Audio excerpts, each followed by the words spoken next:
D Broglie wavelength of uncharged particle. இப்போது நியூட்ரான்றது uncharged particle. அப்போது உன்னால் என்ன பண்ண முடியும்னா லாம்டா ஈக்குவல் டு h/√2mEvன்ற ஃபார்முலாவை பயன்படுத்த முடியாது. ஏன் தெரியுமா? நியூட்ரானுக்கு பாசிட்டிவும் கிடையாது, நெகட்டிவும் கிடையாது. அதனால் இது பொட்டென்ஷியல் டிஃப்ரென்ஸ் கொடுத்து அது ஓடாது, அதுக்கு எனர்ஜி கொடுக்கணும். அப்போது அன்சார்ஜ் பார்ட்டிகளுக்கு இந்த ஈக்குவேஷனை பயன்படுத்தக்கூடாது. அப்போ அதுக்கு எந்த ஈக்குவேஷன்ஸை பயன்படுத்தணும்? De Broglie wavelength of neutron h/√2me. நியூட்ரானுக்கு எனர்ஜியை கொடுத்தா அந்த எனர்ஜியை வாங்கிட்டு வேகமாக ஓட ஆரம்பிச்சிடும். நான் சொல்கிறது உனக்கு புரியுதா? ஒரு நியூட்ரானுக்கு வந்துகிட்டே இருக்குன்னு வச்சுக்கோங்களேன், ஸ்லோவாக வந்துட்டு இருக்கு. அதுக்கு ஒரு தண்ணி பாட்டிலோ இல்லைனா ஒரு எனர்ஜி ட்ரிங்க்கோ கொடுத்தீங்க அப்படின்னா அந்த எனர்ஜி ட்ரிங்கை குடிச்சிட்டு அந்த நியூட்ரான் வந்து வேகமாக ஓட ஆரம்பிச்சிடும். அப்போ நியூட்ரான் முன்னாடி வேகமாக ஓடுதுன்னா அதுக்கு பின்னாடி ஒரு வேவ் துரத்திக்கிட்டே போகும்ல, அந்த வேவோட வேவ் லென்த் தான் நமக்கான கேள்வி. சூப்பரா? அப்போ de Broglie wavelength of neutron h/√2me. நீ வந்து எலக்ட்ரான் வோல்ட்லாம் இங்கே போட முடியாது, கரெக்டாக? De Broglie wavelength of neutron h/√2me. Okay, இது வந்து ஜெனரல் ஈக்குவேஷன். எல்லாருமே 11th தெர்மல் ஃபிசிக்ஸ் படிச்சிருப்பீங்க. தெர்மல் நியூட்ரான்னா என்ன? தெர்மல் நியூட்ரான்றது என்ன தெரியுமா? இப்போ இந்த கல்பாக்கம் இல்லைனா அந்த தூத்துக்குடி இந்த அட்டாமிக் பவர் ஸ்டேஷன்லாம் இருக்கு இல்லையா, அதில் ஃபிஷன் அண்ட் ஃபியூஷன் நடக்காது, ஃபிஷன் நடக்குது இல்லை. ஸோ ஃபிஷன் நடக்கும் பொழுது வெளியில் வர்ற அந்த நியூட்ரானோட ஹீட் வந்து ரொம்ப அதிகமாக இருக்கும். ஸோ அதுதான் தெர்மல் நியூட்ரான். இப்போ தெர்மல் நியூட்ரானோட எனர்ஜி அங்கே என்னென்னு படிச்சிங்கன்னா 3/2 kTன்னு 11th படிச்சிருப்பீங்க. தெரியலனா கவலைப்படாத, நான் உனக்கு 11th தெர்மல் ஃபிசிக்ஸ் சொல்லி தரும்போது நான் சொல்லித்தரேன். அப்போ தெர்மல் நியூட்ரானோட எனர்ஜி 3/2 kT. அதை இங்கே சப்ஸ்டிட் பண்ணிடலாமா? அப்போது லாம்டா n = h/√2m, இங்கே 3/2 × kT. கேன்றது போல்ட்ஸ்மேன் கான்ஸ்டன்ட், அதோட வேல்யூ வந்து 1.38 × 10⁻23.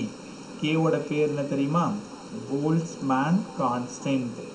போல்ட்ஸ்மேன் கான்ஸ்டன்ட் அதோட வேல்யூ என்ன அப்படின்னா 1.38 × 10⁻23. ரைட். T வந்து டெம்பரேச்சர். அப்போது நியூட்ரானுக்கு டெம்பரேச்சர் கொடுத்தா தான் எனர்ஜி அதால் வாங்கிக்க முடியும். எனர்ஜியை வாங்கிட்டு வேகமாக ஓட ஆரம்பிச்சிடும். இது எல்லாத்தையுமே சப்ஸ்டிட் பண்ணலாமா? ஹெச் தெரியும் உனக்கு, மாஸ் ஆஃப் நியூட்ரான் தெரியும் 1.67 × 10⁻27 தான். புரோட்டான் மாஸும் நியூட்ரான் மாஸும் நியூமரிக்கலி ஈக்குவல், ரொம்ப பக்கத்தில் இருக்கும். கே சப்ஸ்டிட் பண்ணுறீங்க. அப்போ நீங்கள் தேடி வந்த ஈக்குவேஷன் என்ன தெரியுமா? 25.17/√T, இந்த இடத்துல ஆம்ஸ்ட்ராங்கு. அப்போது de Broglie wavelength of neutron 25.17/√T. அப்போ இதில் என்ன சார் கேட்பாங்க? நியூட்ரானுக்கு கொஸ்டின் கேட்கும்போது எப்படி கேட்பாங்க? டெம்பரேச்சரை கெல்வினில் கொடுத்து கேட்பாங்க. ஒரு 300 கெல்வின் நான் கொடுத்துருக்கேன். 300 கெல்வின் நான் கொடுத்துருக்கும் பொழுது டி ப்ராக்லி வேவ் லென்த் என்னவாக இருக்கும்? ஒரு பேஜுக்கு இப்போ T = நான் 100 கெல்வின் கொடுத்துருக்கேன். De Broglie wavelength of neutron என்னவாடா இருக்கும்? அப்போது நியூட்ரானா சார் சொல்லி கொடுத்தாங்க 25.17/√T. √Tன்றது √100 10, அப்போ 2.517 ஆம்ஸ்ட்ராங்கு. இப்போ புரியுதா உனக்கு? டெம்பரேச்சரை இன்புட்டாக கொடுத்துட்டு டி ப்ராக்லி வேவ் லென்த் கேட்பாங்க. எது? நியூட்ரானுக்கு மட்டும். மீதி எல்லாத்துக்குமே பொட்டென்ஷியல் டிஃபரன்ஸ் கொடுப்பாங்க. இப்போ 5 ஃபார்முலா தான் நமக்கு ரொம்ப முக்கியமான ஃபார்முலா இந்த இடத்துல. ஸோ அது எல்லாத்தையும் உனக்கு ஒரு டைம் ரிவைஸ் பண்ணிடுறேன். டி ப்ராக்லி வேவ் லென்த் ஒரு போர் அடிக்கிற மாதிரி தான் இருக்கும். நானும் நம்பர் மறந்துடக்கூடாதுன்றதுக்காக நான் திரும்ப எழுதிட்டுருக்கேன். √V angstrom. ரெண்டாவது formula de Broglie wavelength of proton 0.286/√V angstrom. மூணாவது formula de Broglie wavelength of deuteron 0.202/√V angstrom. நாலாவது formula de Broglie wavelength of helium, that is alpha, அதில் பாதி இருக்கும் /√V ஆம்ஸ்ட்ராங்கு. இது எல்லாமே charged particle. De Broglie wavelength of charged particle, இது வந்து charged particle. De Broglie wavelength of uncharged particle யாருன்னா neutron. நியூட்ரானோடது இப்போ தான் நம்ம கற்றுக்கிட்டோம் 25.17/√T ஆம்ஸ்ட்ராங்கு. இந்த 25 2 சரியாக போடல, ஒரு விஷயம்.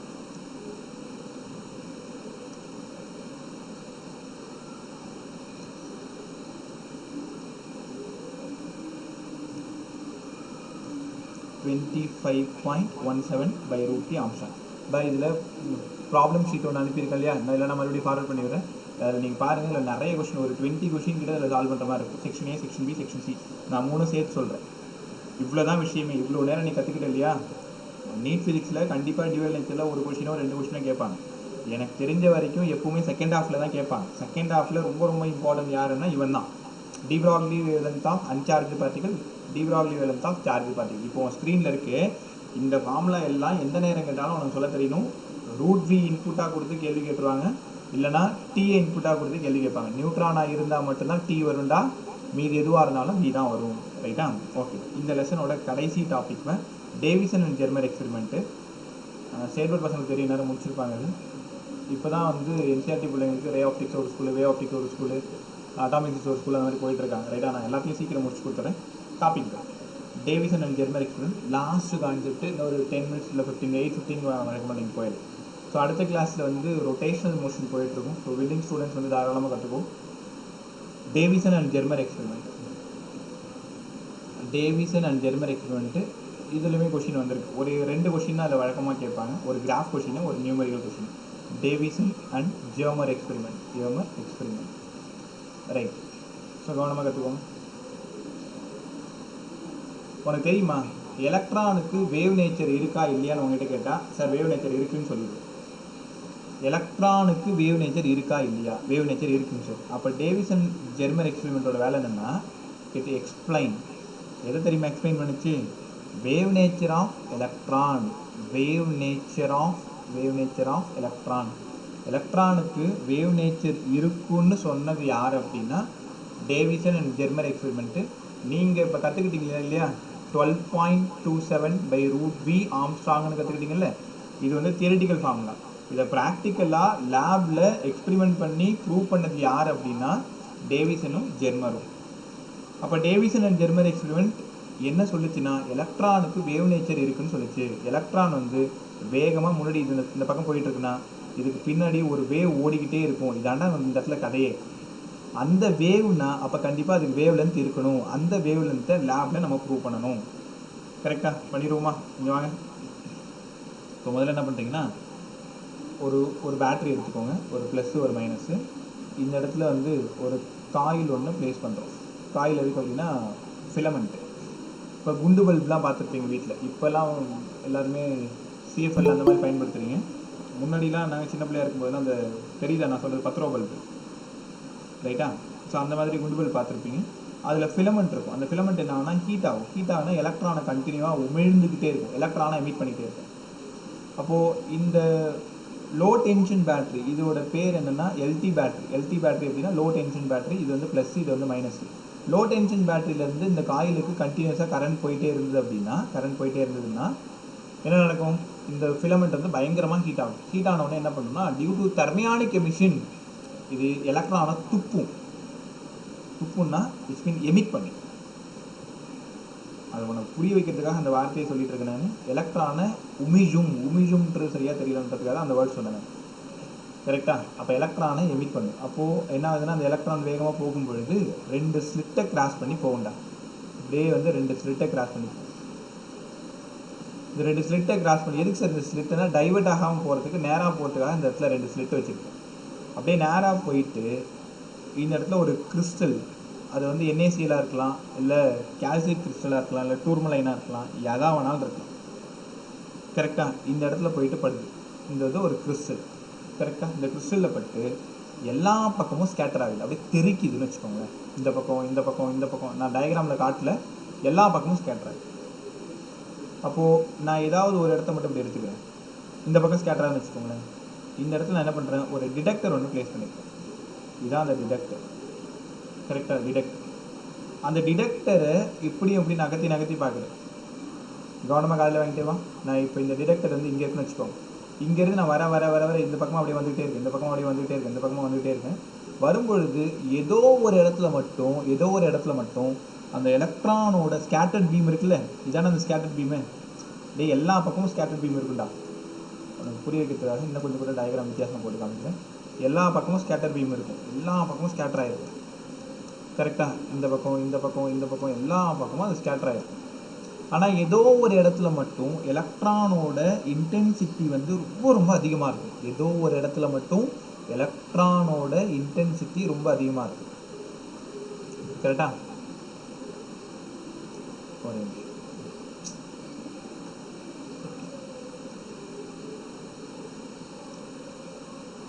ஓகே, எலக்ட்ரானோட இன்டென்சிட்டி அதிகமாக இருக்குது. அப்போது இங்கே பாருங்க, இந்த ஆங்கிள் இருக்குது பார்த்தியா, இந்த ஆங்கிள் வந்து ஃபை அப்படின்னா ஸ்கேட்டர்ட் ஆங்கிள்.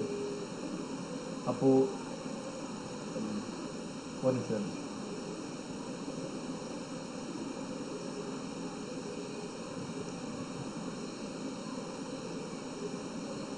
இந்த இடம் வந்து தீட்டான்றது என்னென்னா கிளான்சிங் ஆங்கிள். கிறிஸ்டலில் இருக்கிறது கிளான்சிங் ஆங்கிள். நீங்கள்லாம் டி ப்ராக்லி என்ன ஒரே theta is the glancing angle,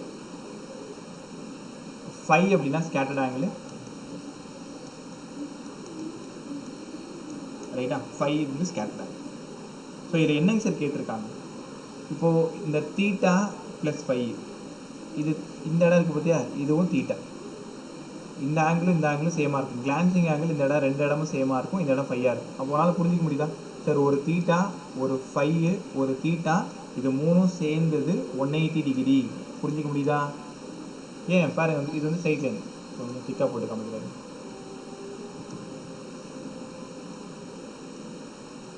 right, இப்போ இந்த ஆங்கிள் பாருங்கள், இப்போ இங்கேருந்து இந்த சைட் லைன் இருக்கா, இதான சைட் லைனு, அது மேலே ட்ரா பண்ணுறது. இந்த ஆங்கிள் வந்து தீட்டா, அதே மாதிரி கீழே இருக்கிற இந்த ஆங்கிள் வந்து தீட்டா, நடுவில் இருக்கிறது ஃபை வந்து scattered angle. Theta plus five plus theta, இது மூணும் சேர்ந்து அப்படியே 180 டிகிரி வருது பாரு, இது 180 டிகிரி தானே. அப்போது 2 theta plus five equal to 180.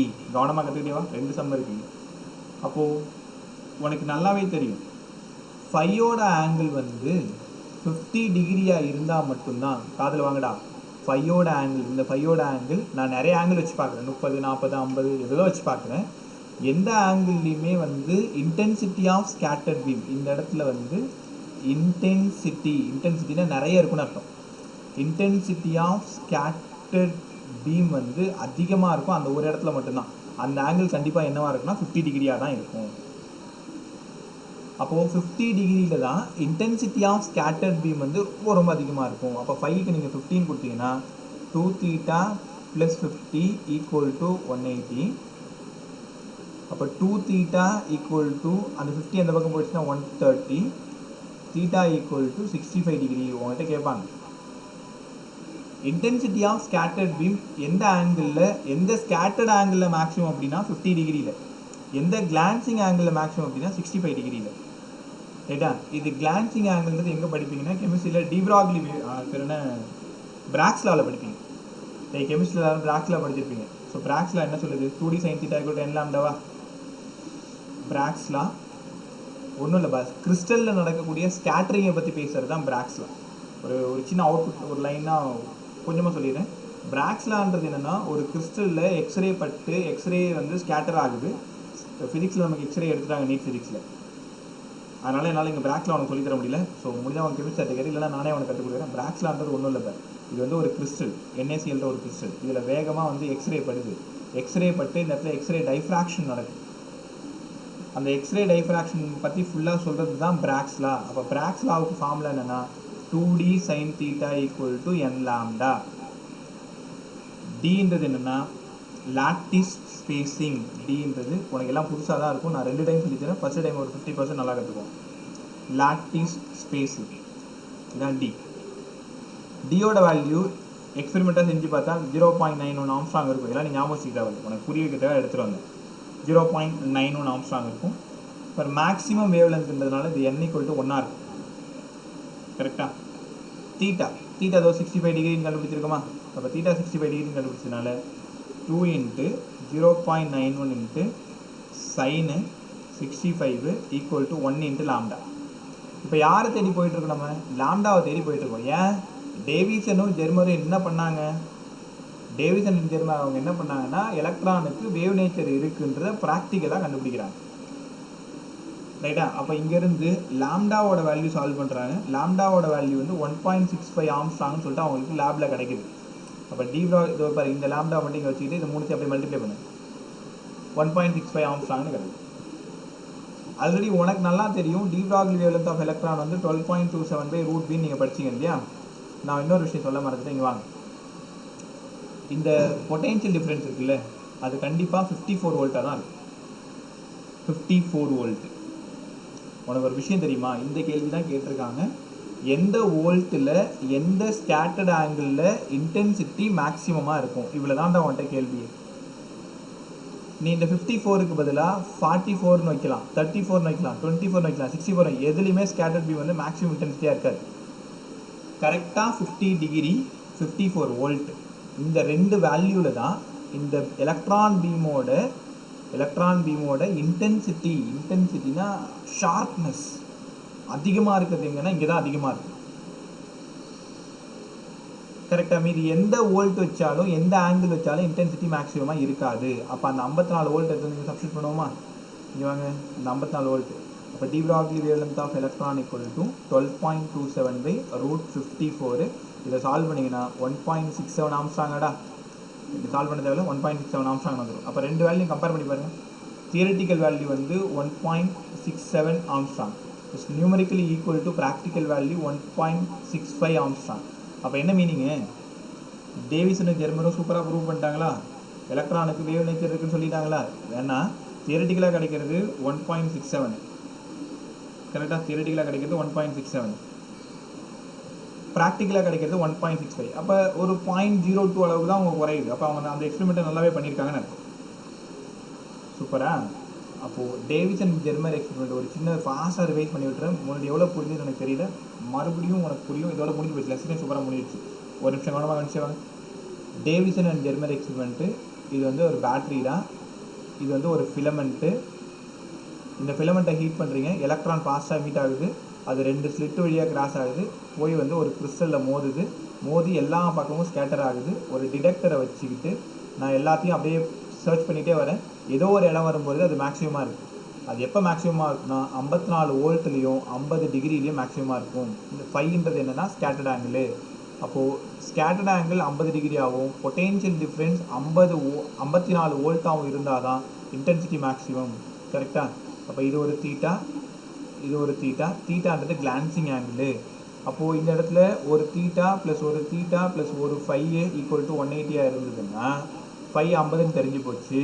அப்போ 2 theta equal to 180 - 50, theta equal to 65. அப்போ கிளான்சிங் ஆங்கிள் 65, ஸ்கேட்டரிங் ஆங்கிள் 50, தென் பொட்டென்ஷியல் டிஃபரன்ஸ் 54 வோல்ட். ஸோ எப்போ கிறிஸ்டலில் ஸ்கேட்டர் ஆகுதோ, நல்லா காதில் வாங்க, கிறிஸ்டலில் ஸ்கேட்டர் ஆச்சுனாலே யார் உள்ளே வந்துடுவா, பிராக் உள்ளே வந்துடுவார். ஏன்னா அவர் சொன்னதே எக்ஸ்ரேவோட டைஃப்ராக்ஷன் வந்து ஸ்கேட்டரிங் வச்சு சொன்னார். நான் உனக்கு வேவ் ஆப்டிக்ஸ் நடத்தும்போது அதை நான் சொல்லித்தரேன். நான் எலக்ட்ரான் சரி இது எக்ஸ்ரே வந்து வேகமாக ஒரு கிறிஸ்டலில் படும்போது அங்கே டைஃப்ராக்ட் ஆகும். அப்போ பிறந்தது தான் பிராக்ஸ்லா. பிராக்ஸ்லா வந்து 2D sin θ equal to n lambda, 2D sin θ equal to n lambda. For maximum wavelength n 1, lambda தெரியாது. Lattice spacing 0.91 angstrom, sin 65. இதை சால்வ் பண்ணிங்கன்னா லாம்டாவோட வேல்யூ 1.67 உனக்கு கிடைக்குது. இந்த இடத்துல de Broglie wavelength of electron இப்போ தான் படிச்சிங்க, 12.27/√v ஆம்ஸ்ட்ராங்கு. v வந்து 54 வோல்ட்டு, 12.27/√54 சால்வ் பண்ணிங்கன்னா 1.65. So numerically both are equal. அதனால் எலக்ட்ரானுக்கு வேவ் நேச்சர் இருக்குன்ட்டு ப்ரூவ் பண்ணது யார் அப்படின்னா டேவிசனும் ஜெர்மரும் ப்ரூவ் பண்ணிட்டாங்க. ரைட்டா. ஸோ இனிதே நிறைவடைந்தது டுவெல் நேச்சரா. ரைட்டா. ஃபாஸ்ட்டாக கற்றுக்கிட்டீங்க எல்லாமே. இங்கே 3 கான்செப்டா. ஃபஸ்ட்டு கான்செப்ட் வந்து ஃபோட்டோ எலக்ட்ரிக் எஃபெக்ட். ரைட்டா. ஓடிடாது, ஒரு 2 minutes முடிச்சாச்சு. ஏன்னா அடுத்து 8:20க்கு செகண்ட் கிளாஸ் நானும் தான் போகணும். உனக்கு தான் ஏதோ ரொம்ப வேலை இருக்கிற மாதிரி என்னடா கிளாஸ் முடிச்சு உனக்கு பேசுறதுக்குள்ள ஓடி போயிடுறீங்க. ஃபஸ்ட்டு பேசினது photoelectric effect. So photoelectric எஃபெக்டில் 4 கிராஃப் பார்த்தோம். இந்த பிடிஎஃப் அப்படியே அனுப்பி விட்டுறேன், செக் பண்ணிக்கோங்க. அப்படி பார்த்துட்டே வாங்க ஸ்க்ரீனு. 4 கிராஃப் பார்த்தோம். 4 கிராஃபில் யாராவது 2 பேர் கான்ஸ்டண்ட்டாக இருப்பாங்க, 2 பேர் வந்து கிராஃப் ட்ரா பண்ணுவீங்க. ஹெச்னியூன்றது லைட் எனர்ஜி, ½ mv² எலக்ட்ரானோடது, ஈவின்றது ஸ்டாப்பிங் பொட்டன்ஷியல். யாருக்கு யார் டேரக்ட்லி ப்ரொபோர்ஷனல், இன்வெர்ஸ்லி ப்ரொபோர்ஷனல், இது எல்லாத்தையும் நீங்கள் செக் பண்ணிக்கணும். சரிதான். ஸோ அது முடிச்சதுக்கு அப்புறம் இந்த 3 கிராஃப் நம்ம முடிச்சதுக்கு அப்புறம் ஃபோட்டோ எலக்ட்ரிக் ஈக்குவேஷன் போனோம். ஃபோட்டோ எலக்ட்ரிக் ஈக்குவேஷனில் 2 சொல்லியிருப்போம். Hν = 5/0 + ½ mv². கடைசியாக வந்து H × μ - μ0 = eV0 பார்த்துருக்கோம் இல்லையா. அப்புறம் ஸ்டாப்பிங் பொட்டன்ஷியலோட ஈக்குவேஷன் 1/λ - 1/λ பார்த்துருக்கோம். ரைட்டா. அடுத்து குவாண்டம் தியரி தான் செகண்ட் கான்செப்டா. ஸோ இன்னைக்கு இது பேர் குவாண்டம் தியரி தான் செகண்ட் கான்செப்ட். செகண்ட் கிளாஸில் பேசுகிறது லெக்சர் 2. இதில் இன்டர்ஃபரன்ஸ், போலரைசேஷன், டைஃப்ராக்ஷன் இவங்க வேவ்னும் photoelectric effect, Compton effect வந்து பார்ட்டிகல்னு ப்ரூவ் பண்ணிவிட்டு அங்கேருந்து இதில் ரொம்ப இம்பார்ட்டண்டான விஷயம் பார்த்தோம். ரிஃப்ளெக்டட் சர்ஃபேஸில் அப்சார்பிங் சர்ஃபேஸு, அதில் ஃபோர்ஸ் எவ்வளோவா இருக்கும், ப்ரெஷர் எவ்வளோவா இருக்கும். கம்ப்ளீட்லி ரிஃப்ளெக்டட் இருந்தால் 2 வரும்டா, 2P/C 2I/Cன்னு சொன்னேன். அப்சார்பிங்கில் வெறும் P/C I/Cன்னு சொல்லியிருக்கேன். சரிதான், ரைட். இன்டென்சிட்டி பற்றி பேசியிருப்போம். அதுக்கப்புறம் சோர்ஸ் பாயிண்ட் சோர்ஸாக இருந்தால் by 4πr². அப்படியே போய் NCERTயோ இல்லைனா நீ ஸ்டாண்டர்டாக யூஸ் பண்ணுற நீட் ஃபிசிக்ஸோ ஜேஇ ஃபிசிக்ஸோ என்ன புக் வேணாலும் எடுத்து பார்த்து, நான் ஏதாவது ஒன்று விட்டுருக்கேன்னா நைட்டே டெக்ஸ்ட் பண்ணு, சார் இதை விட்டீங்க, நீங்கள் கற்றுக் கொடுங்க, ஏதாவது முடிஞ்சால் கண்டுபிடிச்சது, ரைட்டா. So I = P/4πr², I = P/2πrl, இது எல்லாமே வந்து சோர்ஸை பொறுத்து மாறுபடுது இல்லையா. அப்புறம் number of photo electrons emitter, number of photons emitter, இந்த ஃபார்முலா ரொம்ப ரொம்ப இம்பார்ட்டண்ட்டாக P(λ/hc) நிறைய டைம் சம் பார்த்துருக்கேன். N = P(λ/hc). இதை ப்ராப்ளம் சால்வ் பண்ணிட்டு உனக்கு ஈஸியாகவும் நான் கன்சைஸ் பண்ணி கொடுத்தேன். P(λ/2)ன்னு வச்சுக்கிட்டு 10⁻+25 வச்சுக்கிறான்னு சொல்லிட்டு சொல்லியிருக்கேன். அதுக்கப்புறம் ரேடியேஷன் ப்ரெஷர், ரேடியேஷன் ஃபோர்ஸ் தான் சொன்னேன். Completely reflected 2P/CE 2I/CE, completely absorbing P/C, some ஆங்கிளாக இருந்தால் காஸ்ட் கூட வரும், கரெக்டாக. Quantum efficiency, number of electron எவ்வளோ எமிட் ஆகுது, நம்பர் ஆஃப் ஃபோட்டான்ஸ் எவ்வளோ படுது, இன்ட்டு 100 போட்டிங்கன்னா குவாண்டம் எஃபிஷியன்சி. இன்றைக்கி நீங்கள் கற்றுக்கிட்டது மேட்டர் வேவ்ஸ் ஃபுல்லாக கற்றுக்கிட்டீங்க. Matter it has a dual property. ஒரு பருப்பொருளுக்கு 2 பண்புகள் உள்ளன. ஸோ ஒன்று வந்து வேவு, இன்னொன்று வந்து பார்ட்டிக்கல், கரெக்டாக. ஸோ அதுக்கான ப்ரூஃபு சார்ஜ்டு பார்ட்டிகளோட டி ப்ராக்லி வேலன்ஸுக்கு 5 ஃபார்முலா, சரி 4 ஃபார்முலா, அன்சார்ஜ்டு 1 ஃபார்முலா. அதை கற்றுக்கிட்டு டேவிசனும் ஜெர்மரும் என்ன பண்ணாங்கன்னா எலக்ட்ரானுக்கு வேவ் நேச்சர் இருக்குன்றது அழகாக சொல்லியிருப்பாங்க. 12.27/√v, 0.286/√v, 0.202/√v, கரெக்டாக, 0.101/√v. அப்புறமா 25.17/√T யாருக்கு இது, நியூட்ரானுக்கு. நீ போயிட்டு உடனே சமம் பார்த்தனா ஈஸியாக போயிடும், ரைட். ஓகே, ஒரு நிமிஷம் கேட்குறாங்க, சரி பதில் சொல்லிட்டு கிளம்புங்க. ஒரே நிமிஷம்.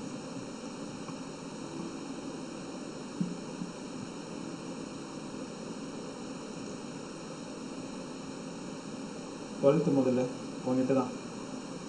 நாளைக்கு வந்து உனக்கு அட்டாமிக் ஃபிசிக்ஸ் டெஸ்ட்டு ஸ்டார்ட் ஆகுங்க.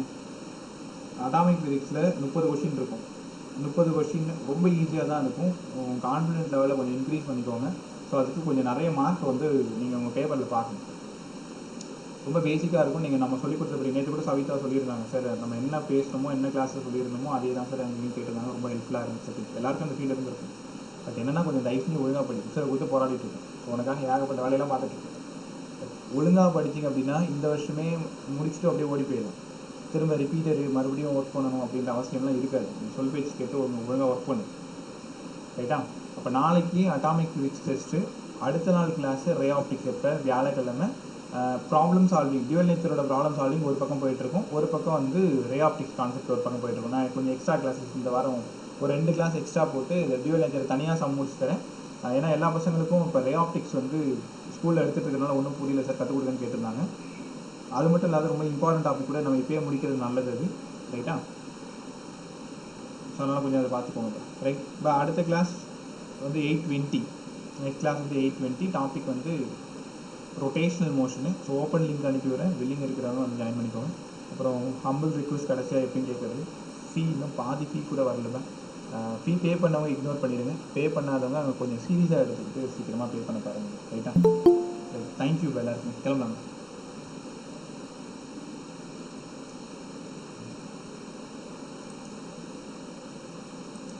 கிளம்பலாம் எல்லாரும்.